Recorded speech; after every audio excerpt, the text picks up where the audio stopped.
Naturalia es el nombre que se da a las colecciones de objetos naturales en las Wunderkammer, que son colecciones principescas y de potentados del Renacimiento y del Barroco. Estas Wunderkammer, literalmente significa cuarto o cámara de las maravillas, contenían una serie de objetos naturales, fueran objetos raros normalmente o preciosos, que podían ser gemas, podían ser colecciones de plantas desecadas, podían ser animales disecados, esqueletos de animales.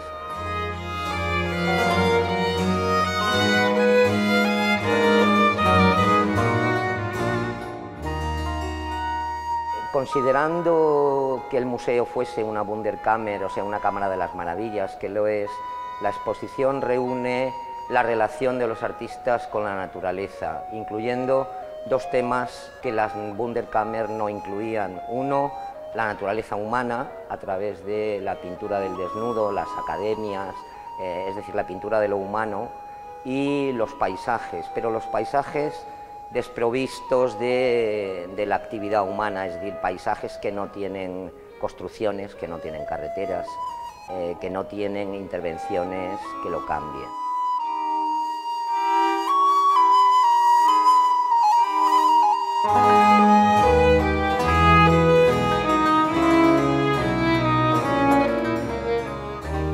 La exposición incluye también algunas piezas realmente científicas,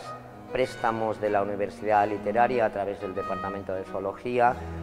queriendo jugar un poco a las Wunderkammer de verdad. Hay algún animal disecado, hay esqueletos de animales, hay una concha Nautilus diseccionada que muestra su estructura matemática, hay grupos de conchas, un poco para poner en relación las pinturas que derivan de esos temas.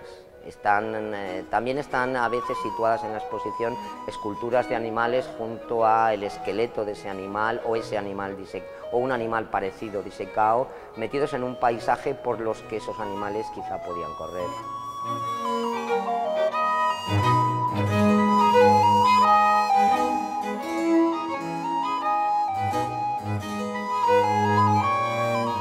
La pintura de animales y de plantas condujo por una parte a los bodegones, por otra parte condujo a la ilustración científica. De hecho, al final muchos de estos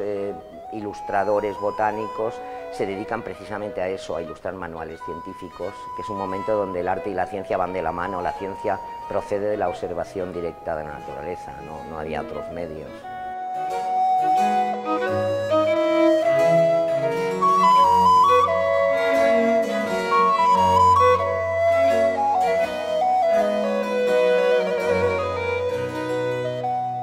Aparte del bodegón, que es la consecuencia natural de la pintura de plantas y de la pintura de animales, toca el paisaje natural. En España la pintura, quizá el primero que introduce una pintura en plein air, al aire libre, es con toda seguridad Carlos de Haes, de origen flamenco belga, pero con ascendencia española. La escuela de Haes,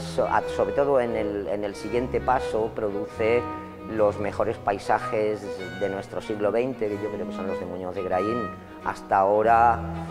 poco puesto en valor, pero que es el que lleva la vibración de la luz,